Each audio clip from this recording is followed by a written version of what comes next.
I like it.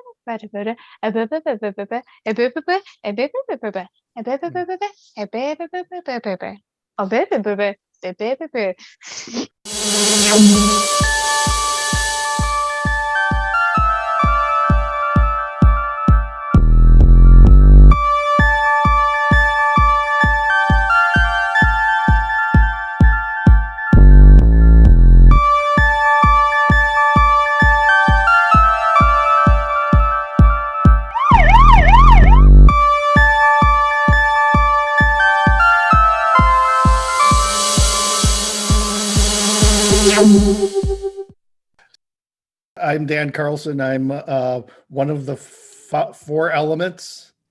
I don't know which one of us three blokes. Hi, I'm Dave Nesbitt. I am another part of the four elements of us three blokes. I'm going to go with my element is beer! with the mark of the beast on it.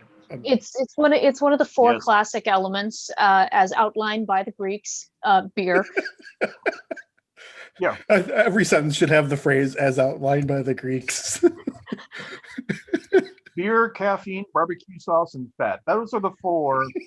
Yeah. So anyway, I woke up very, very early this morning due to no fault of my own. So I'm going to be a little bit more loopy than usual, and I apologize in advance.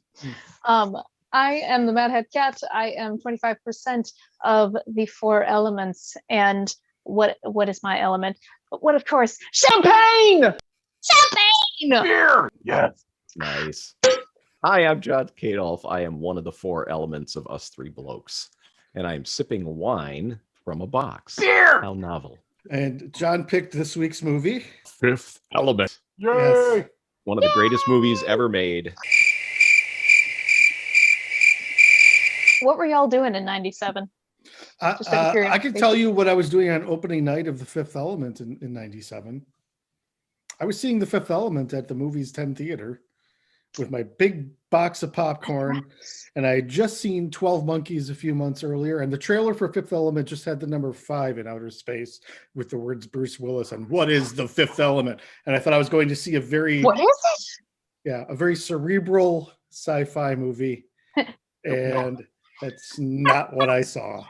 No, it's a comedy. And you went into it with false expectations. I did. And forever poisoned yourself to the glories of the Fifth Element. You're going to be surprised by the end of this review. Oh my goodness. Oh my. Wow. We may have a convert. Yeah. Well, all right. So the movie opens on a kid holding a big piece of metal, like a tray, for a dude who is an archaeologist professor with Luke Perry as his sidekick, who is a sketch artist. But anyway, so we get one of our famous lines right at the beginning of the film: Aziz, light. And does anybody recall exactly, according to records, how many times Aziz, light, was yelled at the boy? That is a very, very specific movie trivia fact, John. It's 12. Same 12 monkeys. So there's the connection right there. That's the connection. 12 monkeys. Did you guys already do 12 Monkeys? No, but we should. Nope. I've not done one monkey. Thank you very much. Oh boy. Not true. So anyway, so he's discovering on this wall all of these etchings that he puts together, that there's four elements, and they're surrounding a fifth element that is in defiance of an evil, and the evil comes every 5,000 years, so they think they have time. Well, guess again, they're at the doorstep. And so it is both legend and prophecy. Yes. Right. Now, one thing that I also want to mention that starts off right at the beginning of this film is the absolutely unparalleled score that this movie has. It really is kind of amazing. I mean, every aspect of this score is in perfect tune with what we're looking at. And whether that score is representing actual music in the scene, or whether that score is just enveloping everything that's happening in the scene, throughout the entire movie, it's perfectly tuned. I mean, note for note with what's going on in the film. Well, the diegetic music was kind of cool. I thought all of it is. Okay. I think everybody else will agree, and everybody's going to poo-poo on you. Yeah. So yeah, the music. Everyone loves the music. I like the music. It's a nice mix of both like comedic, serious, tender, sexy, Operatic. operatic. I'm gonna everything. Yeah, I'm gonna let everybody else kind of take over for this because I don't have a lot of deep thoughts about it. But I will say I'm going to deflate John's attacks on me early on by saying that I've been converted and I'm pressing play. Woo! Woo! Woo! This is when the Mondoshawans show up, and what? The what? The Mondoshawans. Okay.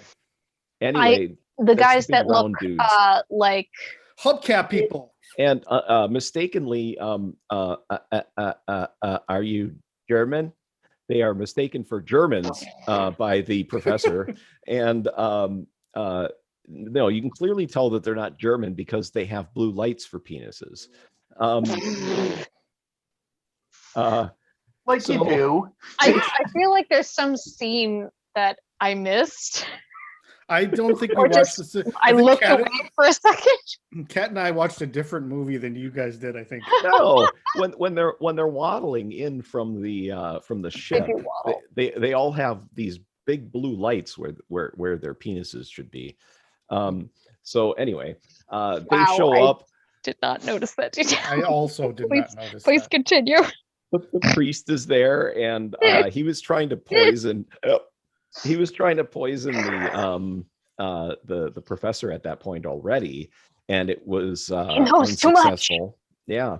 So the Mondoshawans show up, and they actually realize that he knows too much, and so they I don't think they kill him. I think they just knock him unconscious or some shit, because they're not like brutal murderers or anything. They only life is important. It seems I mean, he does do the whole "may God forgive me" thing before, dipping it into the professor's cup. Yeah. But presumably, like, no, they're just gonna knock him out and then drag him away to safety while the supreme beings come and do their supreme being business. I don't even think the priest knew that they were coming. He looked pretty surprised, but Luke Perry decides to make all of this very complicated, and I have a gun, and you should have spent his money on a camera. Yeah, exactly. I kind of wondered when that happened. I'm like, is this a commentary on how every white guy with a gun thinks he's the hero? So the professor falls, and the whole gun goes off. The doors start closing, and the new mission is given to the priest, is to pass on what he knows about what is supposed to be happening, and they will return when evil comes. So it gives him the key, and fast forward to Bruce Willis waking up to a phone call in his micro apartment. Yeah.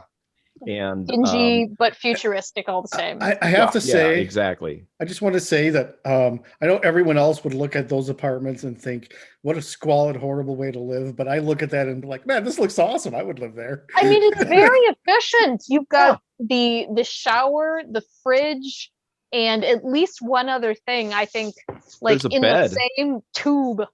Yeah. And floating fast food places come up to your window and get meals. Yeah, gotta get some good Thai food. So so he wakes up, and again, this scene again strengthens my view that this is one of the most powerful scores in Hollywood, and that it is linked, scene for scene, note for note, almost, with the action that's going on the screen. The music starts up. He's got all this shit going on. The doorbell rings. He answers it, and lo and behold, there's this dude with a hat that basically is a picture of what it looks like through a Outside the fisheye hallway. lens. Yeah, His hallway camouflage hat. yeah, and he's Apparently give me the this gas. junkie is Jay's favorite character in the film. Like I when think we he were might be mine watching, as he well. perfectly recreated the little Yeah, dance played that by he does. Matthew Kovacic. So just so I throw his name out there because he's one of the funnest characters right at the beginning, and he's got this really powerful machine gun and and Bruce Willis, Corbin Dallas pulls his gun on him, and and he's like, you have to push that little that button on the side there and go kills it. I'll just take that. It's too dangerous for you. He's like, take it. Puts it in his bin of other guns. Yeah, Clearly ex-military. Yeah. Right.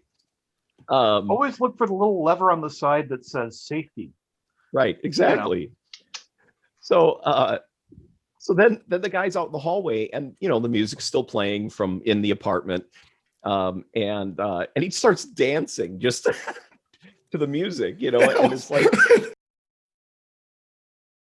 okay, that I really love the fact yeah, that like that's a very nice hat. You like? And that's that. Let's see. Didn't predict this future, did you? Yeah. Oh, sorry. Exactly. this is 200 years in the future or 300? 300. 300. Okay. Yep. I noticed that McDonald's is still around and they're still shelling out money for long product placements. There seems to be a lot of that in these movies that are made in like the mid to late 80s to the early to mid 90s. It's a futuristic setting, but it's like terrifically 90s and plastic feeling, and just there's brands everywhere. Even if it's not technically a dystopia, suddenly this global economy is just like brands, every single language. What is culture anymore? It's all mishmashed together. Times Square is everywhere. Pretty much predicting that capitalism is still going to exist and suck even worse than it currently does. And just goes. My favorite for that is Demolition Man, where it's like every restaurant is Taco Bell. Oh, for fuck's sake. Yeah. So I know. So in other words, everyone has IBS. Yeah. Well, the aesthetic of it all, it reminds me a little bit of Total Recall. Yes, and in that movie there are a lot of really neat like creature-esque special effects that are used a little bit more like on people rather than on creatures themselves, like random alien elephants that you have sitting in your desk for some reason. Well, I would say that like it's weird to compare it to this movie, but it's almost like the bright side of Blade Runner. Because I was going to say that this rivals the future of Blade Runner. Well, I wouldn't say it rivals, but it is like sort of the more optimistic version of the Blade Runner future, where there's flying cars. Yes, there's problems, but everybody can still, everybody's kind of struggling, but like it's not this horrible dystopia. I mean, where does he hide? Where does he hide his cab? He hides his cab in the lower under the fog. Yeah. And under the fog, you get this really similar look to to Blade Runner. There's so many tropes in this movie, and like not in a bad way. It's not an homage over. It takes a lot of the good stuff from sci-fi, and that's from sci-fi intentional. Movies, and just. I mean, of course, we know that Vito Cornelius is Ben Kenobi. Yes, he's got the dong, the long. What do you know that we don't? Robe. Cat's got the hots for Ian Holm. That's what I'm trying to say.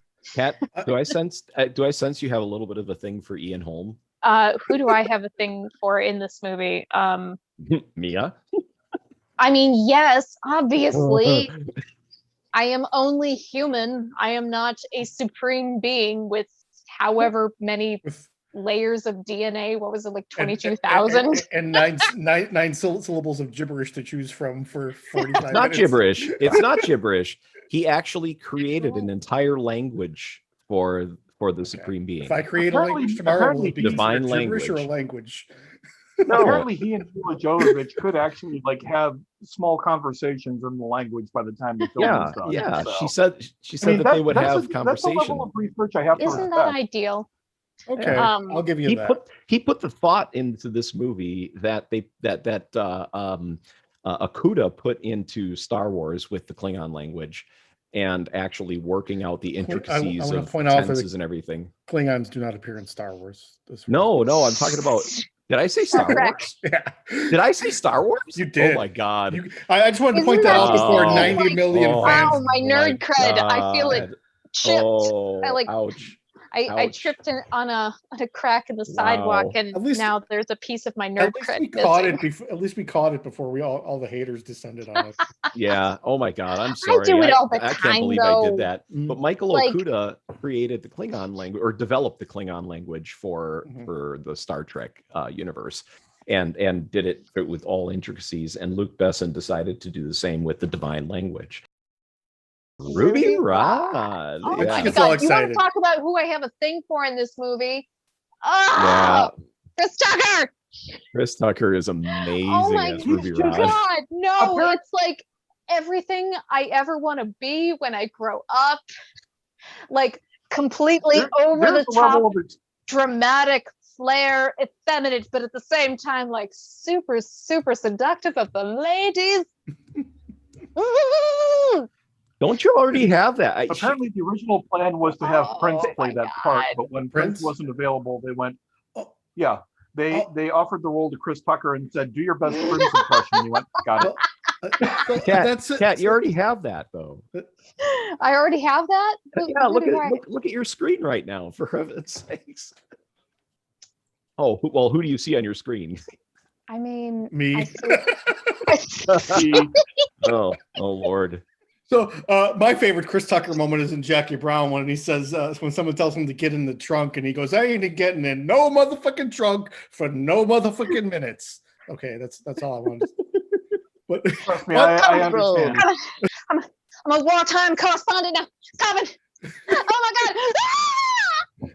After the first time, screams. we saw this film, and keep in mind, as usual, we, especially back then, we were sitting down, and there might have been multiple bong hits involved, but we would always come walking up to each other at work after that and look at each other and go, my man, we just need, my man. Just doing our best Chris Tucker impression, and I want to apologize to Chris Tucker personally for the number of times we have completely screwed up the way that he actually speaks. Yeah. Oh my God. does anybody else get any strong Flash Gordon vibes from this? Oh sure. Oh, yeah. Yeah, the influences are pretty obvious with the eccentric clothing and all of that kind of stuff. Now, I was going to say Zorg is Ming the Merciless just with just a little more hair. Also, Yeah. let's all just applaud Gary Oldman for being Gary Oldman and just being awesome all the way through Very this dandy. film.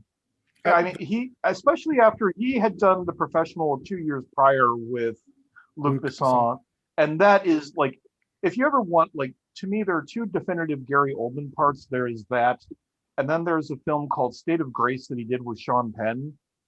That is like, he's downright insane and terrifying. That's a film we have to review, by the way. Anybody that could play Sean Penn, Gary Oldman, Ed Harris. It's amazing. Sorry. Let's do it. I was just say anybody that can play Lee Harvey Oswald and Dracula in the same like couple of years is okay by my book. At this point, then he's explaining that this thing that we have seen now. There's this planet that of course That's no moon. they shoot at, and it gets bigger, and destroys the first battleship or whatever it is that As they Cornelius experience. says, evil begets evil. Exactly. And I love how the president is like, Stetter, I have a doubt. I don't, Mr. President. And they fire. His bad acting is great. Even that, that one moment when he says, I have a doubt. Yeah. It's one of those where you sit there and you kind of wonder how much of this was entirely intentional and how much of it was just, okay, it's Tuesday, let's do the thing. Right. Does Luc Besson speak English, or was he directing in French and translated? He does I speak believe he can English. speak English. Yeah. Okay. I was just Also, wondering if there was a Mila Jovovich language barrier. apparently speaks 4 languages, which Franglish. makes her even hotter as far as I'm concerned. Who? Sorry. Mila Jovovich actually speaks 4 languages, and I'm like, wow, that just makes Stop her being hotter. so perfect, Mila. Come on. Yeah. 5 if you count the divine language. Yeah, the divine language. Okay. Yeah, she owned that. That reminds me, I do have one, I don't want to say criticism necessarily, but it's like approaching that, because I know it was 1997, but the amount of times that someone refers to the divine being, LeeLoo, as perfect, usually following seeing her nude, it's a lot.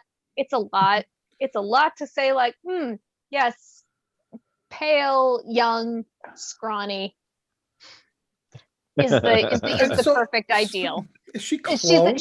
She's not exactly manic pixie dream girl, like as far as the official definition goes, but she's a couple steps away from that. The thing that saves her is that she exists for her own purposes. She exists to save the universe because she is the supreme being. And I did like the moment. But that's I don't mind that she has that kind of vibe with the crazy hair and the being kind of what's the word, waif like. She's a little waify, and like deeply fascinated with everything she comes into contact with, like, ooh, this is neat and new, haha. Completely unfiltered laughter. I did like the scene where maybe it's toward the end there, where she gets the W when she's studying humanity and gets to war. When she's looking at all the destruction, it reminds me of that scene in The Abyss, the special edition, where the aliens actually show why they saved. And they show all how close we've come to the brink of nuclear war, and they're like, "Oh my God. You loving your wife and showing compassion and trying to stop this is the only reason we're here trying to help you. Otherwise, we would have let you go." It's one of those where you sit there and the element of, if you take a look at humanity from what we do on the. Okay, I have this conversation with my cousin Ian on a routine basis talking about Americans, because he's like, if you look at the news, Americans are really kind of fucked up and messed up. And then he's like, then I go to America and like Americans are pretty awesome. And I think that if you were sitting there watching the news or watching transmissions from Earth, you'd be sitting there going, nah, fuck them, nuke it. But if you actually met people, you'd be like, that's a whole different game. And I think that we oftentimes lead with our wrong foot in a lot of ways. Oh, and we had to look at leadership as representing the whole, when there's a whole lot of people who are not in alignment with the negativity that is leadership. It's a strange duality to humanity, that we are capable of such destruction. And I think that is one of the most touching things about this movie. As you were saying, when she gets to the W in her learning, but no, when she specifically looks at the word war, and she is just devastated. She's devastated over the destructions she sees, and she says that in the very end. She's been shot multiple times. She's injured. She may or may not be able to save the universe at this point with her supreme being powers. And she says, what's the point of protecting life when all you do is destroy it? And it's like, oh, my heart. But then, she was losing hope, the real heart of the movie, I think, comes through is, yes, we kind of had the, Die Hard-esque element of, one man with one gun against a team of mercenaries. Bruce Willis, but then what is the thing that ends up saving the day, or at least helping to save the day, because it's LeeLoo's actual power, but he gives her that extra little nudge. It's him being capable of loving her, and that is the greatest thing that he can contribute to this epic quest, is just allowing himself to be open enough to love vulnerable another enough to admit it. There's another scene. When he even says that, he's like, there's a lot of good words in V.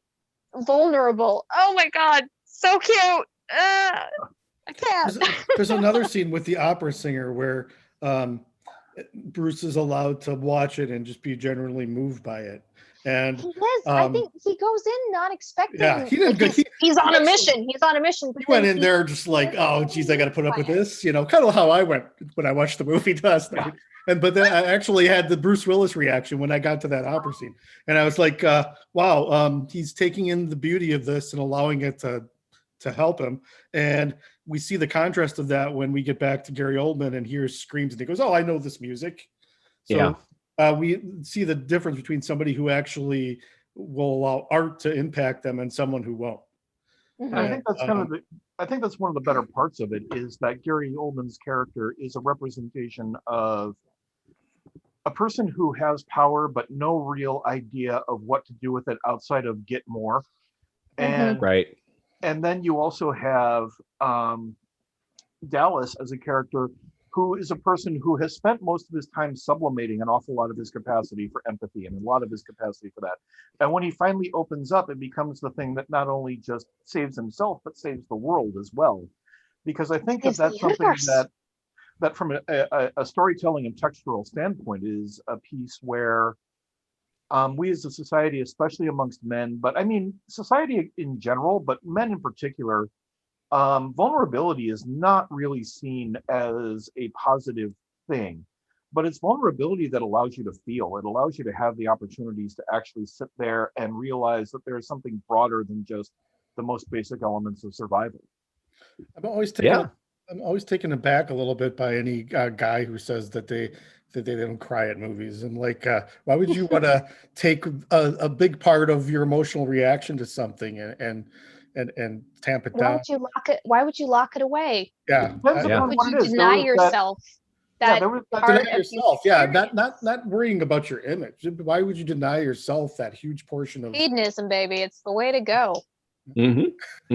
I feel everything early and often. It's that, but also what it is that affects you. There was the meme that I posted earlier this week where somebody was like, and somebody says, well, you didn't cry during Titanic? What's wrong with you?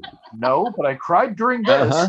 And they show the scene. I don't know if anybody's watched Sons of Anarchy, but they show the scene where Opie basically dies to take one for the team to save everybody else. And literally anybody who was watched the series at that point in time was bawling their eyes out because he was the character you wanted to see make it. I cried when LeeLoo was watching the war footage, and they weren't even showing the war footage at the moment. They were showing her reaction, just her face, and I felt the weight of it.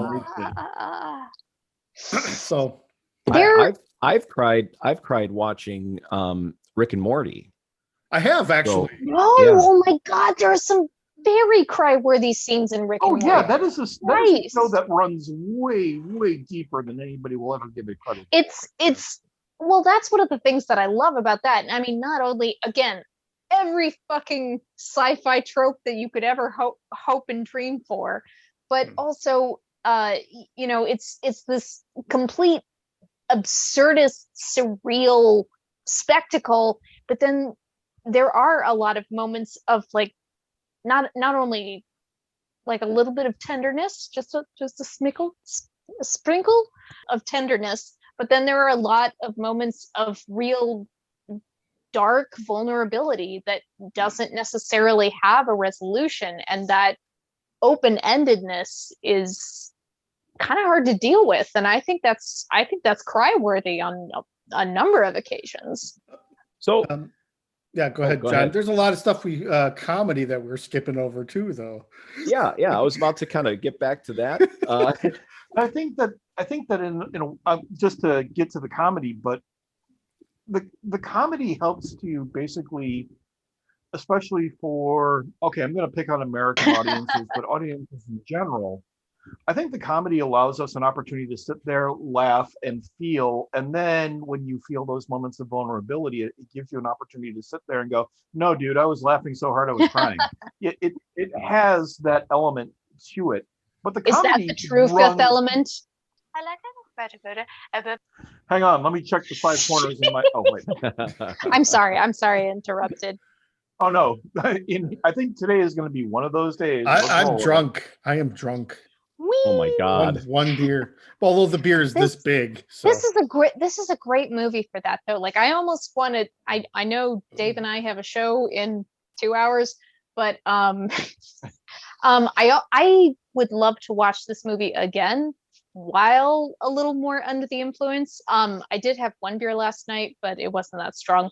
It was an unfiltered Korean beer. It was interesting. But there is so much to laugh at in this movie, and so much strangeness with the special creature effects. And speaking of comedy and also the soundtrack, there is a lot of really cool simultaneous back and forth scenes happening in this movie. Exactly. In particular, the fight scene with LeeLoo and the mercenaries / the warriors. Cutting in with the opera.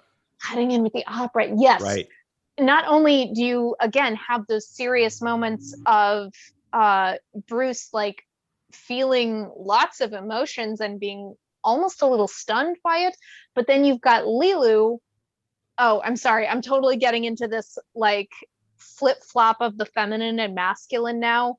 Bruce experiencing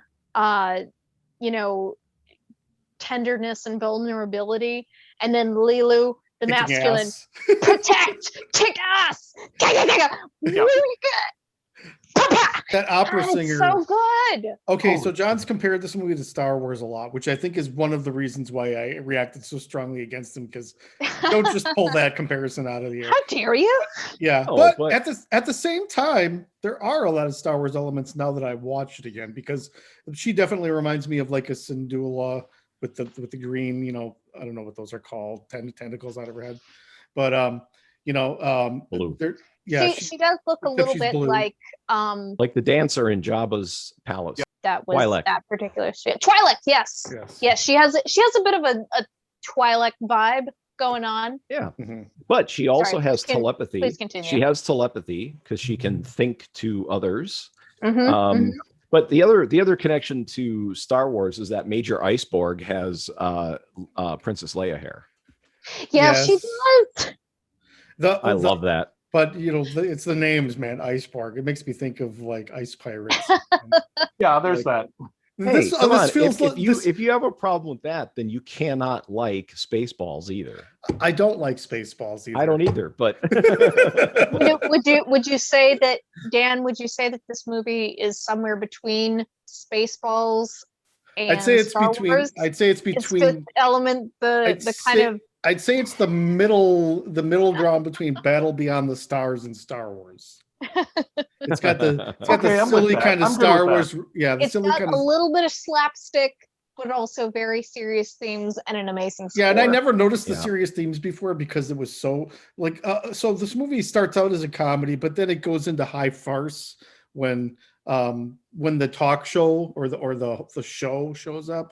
And I think I wasn't ready. And I like Ruby. I've liked Ruby the whole time, but I didn't like the slowing of pace at that moment because it's a rockin' fast movie until that point, and then it slows down. Now I see that it actually has to slow down to have any emotional resonance because it really needs you to it needs you to go into it like, what is this? And then we're shifting gears. Yeah, have that moment where you're like Bruce looking at the opera singer and going, man.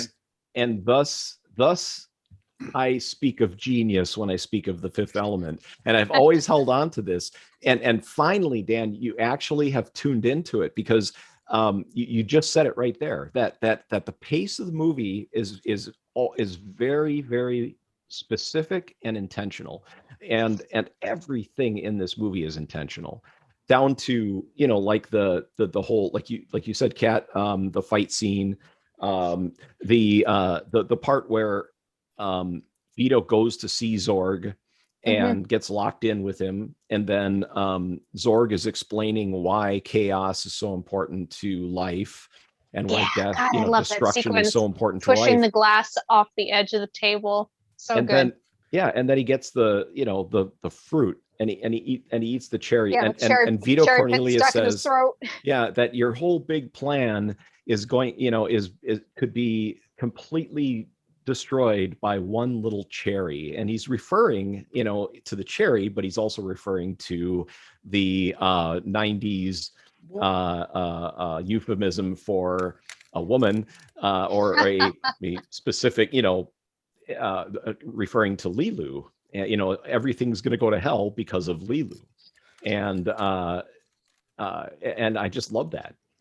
I've never made the comparison between LeeLoo and cherries. I do remember the line of I want to say that it's Corbin's boss that he's talking to on the phone in the beginning, and he's talking about the cat that he has semi-adopted.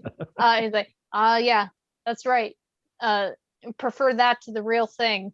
Yeah, exactly. It's everything. Every line, everything is just so intentional. The cherry scene is really important because it's at that moment where he's like, "Oh, where are all the robots to help you?" Yeah, exactly. Because that's the moment where some humanity is called for, and it's not forthcoming because he's relied too much on his technology, and Well, and I think that his whole attitude, Zorg's whole attitude, and his reliance upon technology, and that whole little speech he gives about, order is such and such, but chaos is this and that. He has this vision of himself as kind of a godlike figure, but bish, you human. The only god, the god in the movie is calm the fuck down. Yeah, the god in the movie is the one who lets suffering in and lets other people's vulnerability, and the person who thinks he's a god is the person who won't. Right. This is talking about the RUI. story, the deliberate. Also, let's talk a little bit more about the high tech nature of the world and the effect, both practical and CGI. I mean, you have a world with vertical trains and with flying taxi cabs, and I love all of that stuff. I just want to say that's where I made that comparison to Blade Runner, where especially the vertical train, and when LeeLoo comes out of the tube and is looking at all of this, she's just so freaked out by it. It's a lot.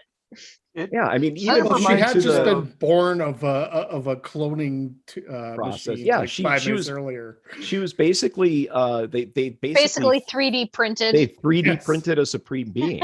Yeah, and cured it with the slightly Federated greasy Territories should not have that technology. Yeah, I mean, in this case, good that they did, but in general, no. Yeah, they cured that body with slightly greasy solar atoms, which causes the body to react to protect itself, thus by creating skin. Yeah, and just all this technology thought, and we see there that LeeLoo can also read minds. She reads that scientist's mind, exactly how to get out of there. Yeah. She reads the general's mind to figure out what his intentions are, and that's when she decides to escape. Gosh, I mean, there's so much to this, just all the lines that are in it, of course, the big bada booms. That whole sequence is so cute. There's a really wonderful They're very sequence adorable on consent, and the whole never without my permission. I love that he didn't understand her and had to find out later. And then when he heard it, he was like, "Oh, I shouldn't have kissed her." Yeah. I was like, "Yeah, man." Yep. But during that whole scene where there's the chase at the beginning, with the cab and the police, the again getting into the score and the soundtrack, that Middle Eastern part of the soundtrack that is coupled with the chase is perfect. Yeah, no, it sounds like a lot of the Egyptian and Iranian pop that I have collected over the years. I have some friends who are from Egypt, and so they have gifted me some delicious sounds, and I have kept them. Share your and playlist with us, please. it very much has that feel of it. It's it's good. it's very upbeat, and it really does well with that whole chase scene.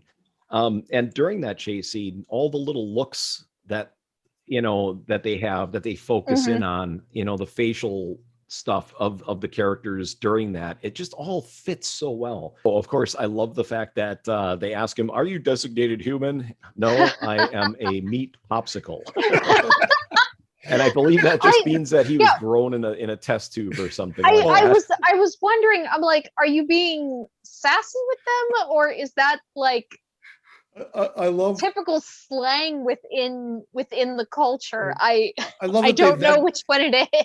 Right. And then they go over to like a neighbor's house and then like say something to him and he gets cocky and Bruce is like, "Oh, not good." Well, you know what? Place your hands on the yellow circles.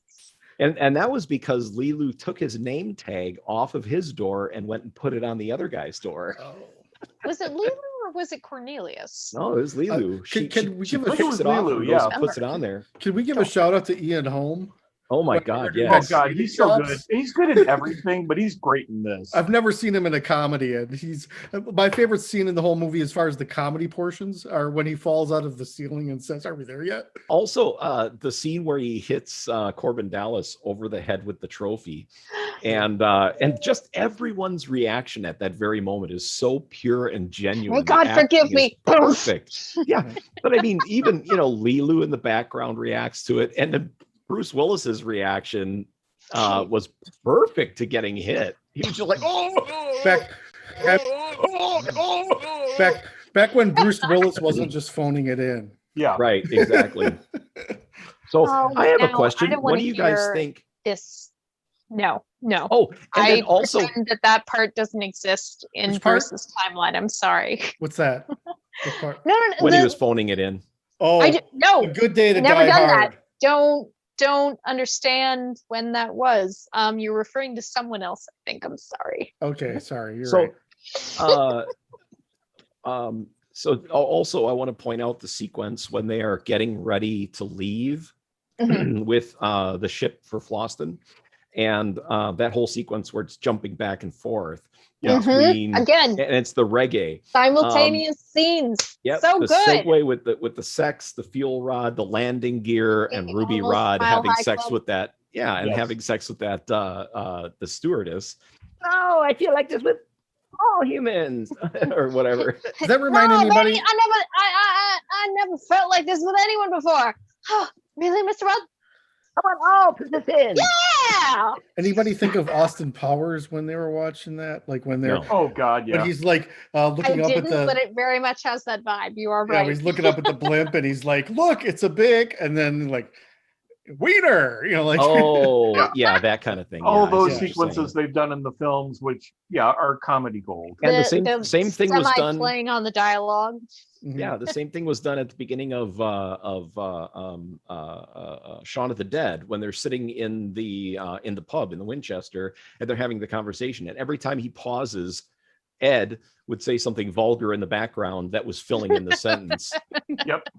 Yeah, like of course. Very good technique. Very good technique. Yeah. Who's Mr. Finger? No, God, Finger. That's like Finger the is best his boss. fucking gangster name. Also, Finger, by the way, boss. is voiced by Vin Diesel. Oh, really? No. Is it really? Really? He doesn't get credited for it, but he is in it. Yeah. Oh my God, I had no idea. Yeah, because he's not credited. That's amazing. I love the design now that I look at it. And so this is the first time I've watched the movie and the print looked good, because I remember in '97 I feeling it looked kind of mucky. Like CGI looks mucky in the late '90s. It just does, and especially if you have multiple layers going on like this movie does. And this is the first time I watched the movie and it looked bright and very optimistic. Like this same design is sort of in Minority Report, but it's like this is Minority Report if they had a sunny day. Yeah. So what do you guys think the black ooze is? I don't know that I rightly know. I don't know if it's audio waves being converted to physical matter, or if it's something oozing out of the brain. I was going to say, I suppose potentially it's blood that is kind of seeping out from the brain, but I don't know. I'm sticking with audio waves. I think something about audio waves is interacting with the blood that is oozing from the forehead and doing something to coagulate it to the degree that it turns black. I have a theory. Tell me. And it could be bunnies. I think that it is like you said, the signal, just the voice. But what it's doing is it's dragging the evil out of the person, out of their brains. It's somehow sucking this evil out of them, and just oozing down. Is it sucking it out, or is your brain becoming so full of evil that it's secreting it? And think about it, that general who all he wanted to do was destroy, and then Zorg, and all he wants to do is destroy. And then he has the balls. He has the balls to tell Mr. Shadow that his costs have tripled. And Shadow says money is not important. He had a feeling that would be the case. That's why he even bothered to announce that the cost had tripled. Kat brought the little elephant guy up a couple times. I just want to say I totally thought of the Flintstones when I saw that. Yeah, no, it completely looks like something from the Flintstones live action movies. It looks like something that would be under the sink to clean up the dishes. It's a living. Yeah. It's one of those where you kind of view it all as this strange sort of, in the background, there's this kind of pop culture melange going on where Luc Besson is sitting around going, I wanted to throw this in and throw this in, but it's just for a second and nobody's going to sue me over that, right? He did get sued. Not. He did get sued. I think he was sued by John Carpenter. Like one movie he goes over the screen was so derivative of Escape from New York that he was sued, I think. Ooh, damn. Yeah, okay, and the other one that comes to mind is with the idea of a cabbie being kind of like the main character, and it's a sci-fi thing and cyberpunk. The first thought that came to mind for me was the sequence from Heavy Metal, where it's the cabbie who is helping the woman find the Lochnar, and then in the end, it all kind of falls apart. And but it was the first thing that came to mind for me. Oh, I'm sorry. I just found it. He was actually sued, and it was by John Carpenter for $450,000 or 450,000 pounds for plagiarizing Escape from New York. In his movie, what? There was a movie he made that was very similar. No, Escape from New York. But right, he made. But but what was the movie? The movie that he made that allegedly plagiarized Escape from New York? Nikita. Gosh, there's so much to say about this film, but I mean, we've really kind of given a really solid foundation for anyone who hasn't seen it yet, which everyone probably has, and anybody who has seen it to really, relish. But there's so much to say about it. Why don't you go ahead and put your favorite scene from the movie in the comments, and let us know how we're doing once in a while. Geez, there's like comments from like porn bots. Once in a while we'll get some comments, but we appreciate if we can start getting lots of comments and likes. The likes are going to really start to help our algorithm. Our algorithm, and we sure would love to see. Yeah, we sure would love to see other people watching our stuff, because there's got to be people out there who like this kind of banter. Yes. I certainly do, and we do appreciate everyone who is watching us regularly. Why don't you give us a help? Buy us a coffee on our website, us3blokes.com. Which John, and feel free to nag John to update the website. Yes, I need to sit down and do that. The most recent video he says is Rabid, which was aired like 6 months ago. But that's okay. Yeah, my bad. John, what is your favorite scene in the movie? Oh, man, that's really rough. Yeah, that's right. Everybody's always asking me my favorites. I'm asking you this time. When Mila gets the bandage dress applied. Well, that certainly is a very uplifting scene in the movie, but Very convenient that those God, thermal it's just- bandages cover her Yeah. nipples. Yeah. Because what was this movie rated? Is it rated PG-13 or R? PG-13. It is PG-13. All right, so we get 2 instances of full Of frontal actual nipples. nipples. Yay! Oh, Sorry, female presenting nipples. Thanks, Tumblr. Anyway, please continue, John.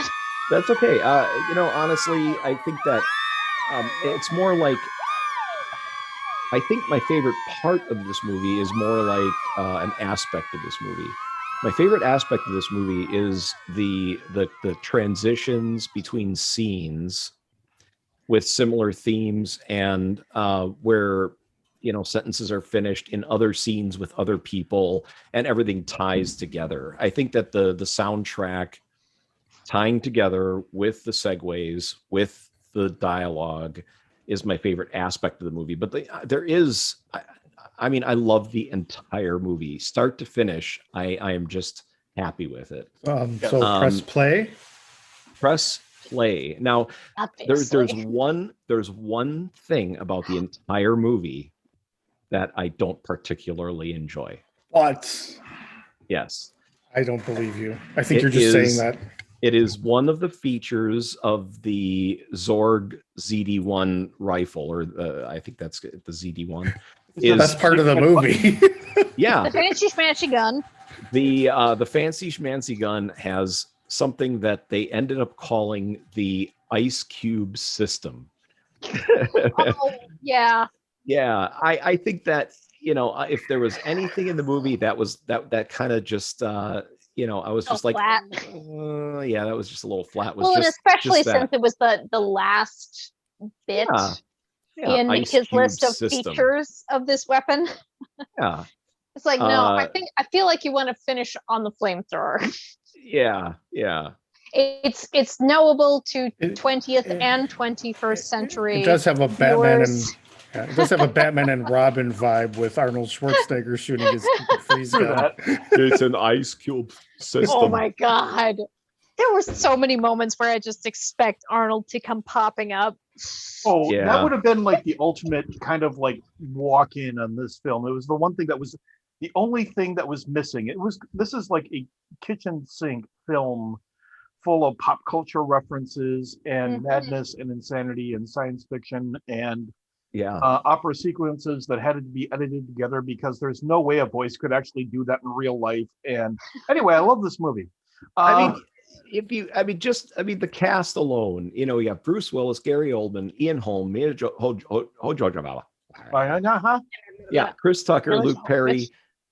We've got Tom Lister, we've got Tricky, we've got, you just go down the list. There's so many awesome names in here. And whoever designed the costumes. Yes. Yeah. Good. It's just amazing. Dave, what's your favorite scene or favorite aspect, as John has set the precedent for? For me, it's the scene with the Diva and that whole presentation of it, and that moment of feeling like I think we've all had that moment where we're sitting there and we are completely blindsided by an artistic display, and watching Dallas's reaction to that, where even someone who sits there and says, I'm pretty much done and over with everything, is sitting there going. And I think that actually works hand in hand with the idea of LeeLoo later finding a moment where she sees Dallas's vulnerability in that moment. And the idea where you can actually sit there and no matter how jaded you are with the world, I think that there is something about Dallas's reaction where there is still something emotional, there's still something human, there's still something warm in him that can be brought out. And I think that works. She's at risk of becoming more jaded just as he's becoming unjaded, and they meet just at that right moment. Yes. I want to help you out at the same time that I am falling down, that moment. Yeah, no, she's becoming sort of disillusioned with the human experience, whereas he is, feeling cynical and disillusioned, but then kind of coming back around to that sense of wonderment which is now a word if it wasn't already. I think it was. It speaks to something that needs to be brought up in this from time to time. I've had some experiences over the last few years where I realized where I've walked into something that completely makes me feel like a child seeing any experience for the first time and feeling a spark lit within you again. And I think that that is something that Dallas's character feels and then carries over into LeeLoo later when he's like, look, there is a bit more than what you see. And that you have to not just see, but you also have to feel. And I think that that is the key element that makes the film work for me, is that it's about both what you see and what it makes you feel. And to me, I think that's what makes it work. Press play. Press play, early and often. So- it's a film, if I would sit and As he is put in the wont to background just for enjoyment of watching the visuals of how it's put together. Yeah. So just an injection real quick. Jean-Paul Gaultier was the costume designer who also did City of Lost Children and, several others. But yeah, he was the costume designer. So Yeah, he deserves as much credit for the look of this movie as any of the production designers or visual effects guys. Yeah.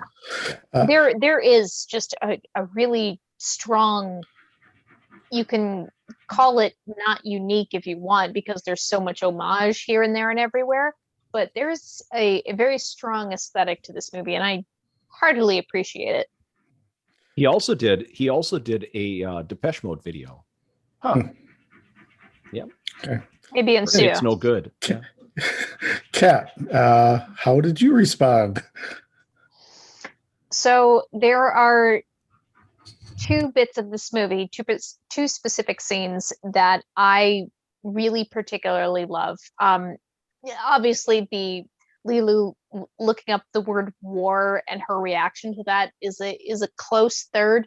But my two favorite scenes in this are, we'll go in chronological order. One, Corbin flips his mirror in his flying taxi cab back to look at LeeLoo. He didn't have to do that.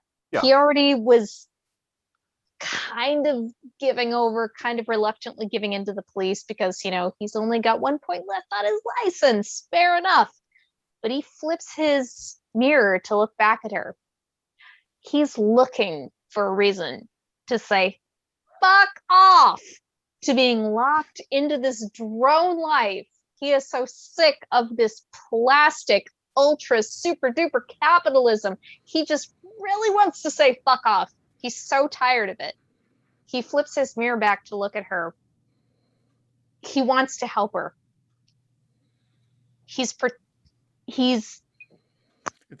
almost gonna give her up. And then says, fuck it.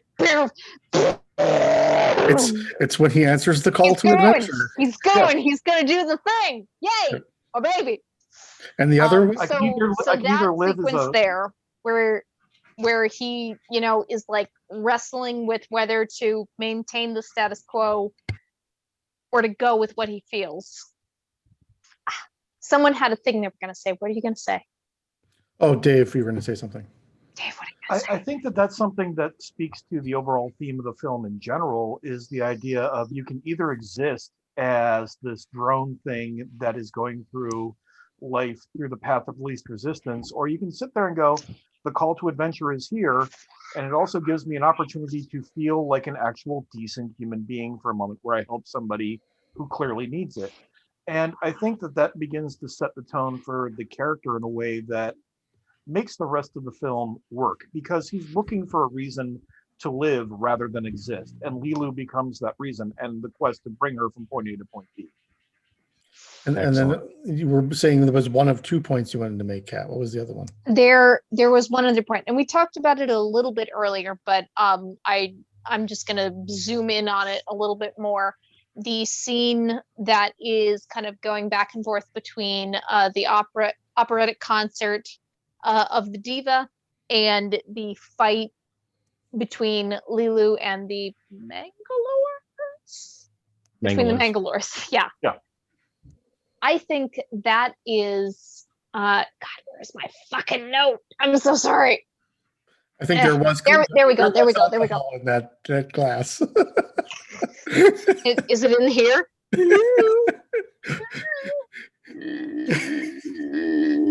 I'm so sorry.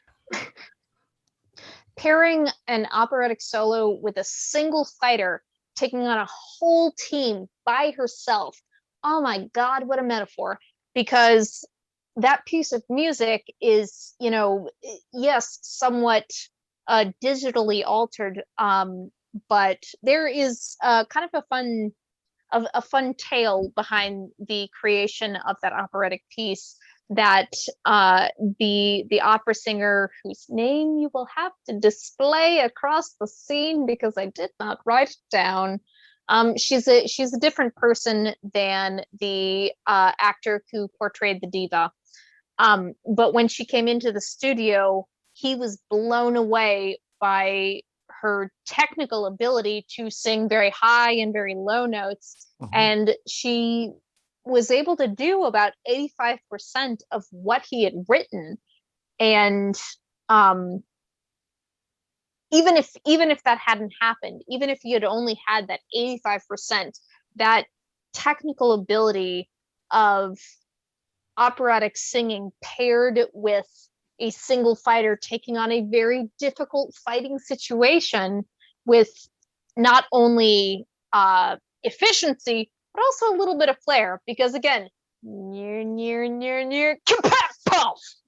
and I'll probably butcher the voice, but it's Inva Mula, who was the actual singer. Ooh. And I'll also point out that there is an opera singer who actually has performed the entirety of the opera with her voice unaltered.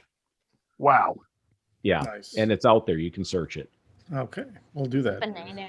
Maybe we'll link in the show notes if John wants to send me the link. Really Yeah. highly attractive. So, Kat, press play.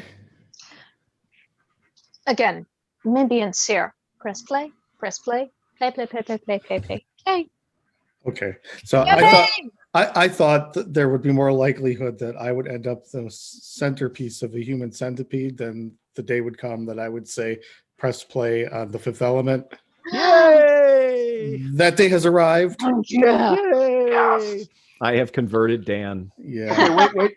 Let's all do them up in arms. Wait. Right? One, 1, 2, two. 3. 3. Yay!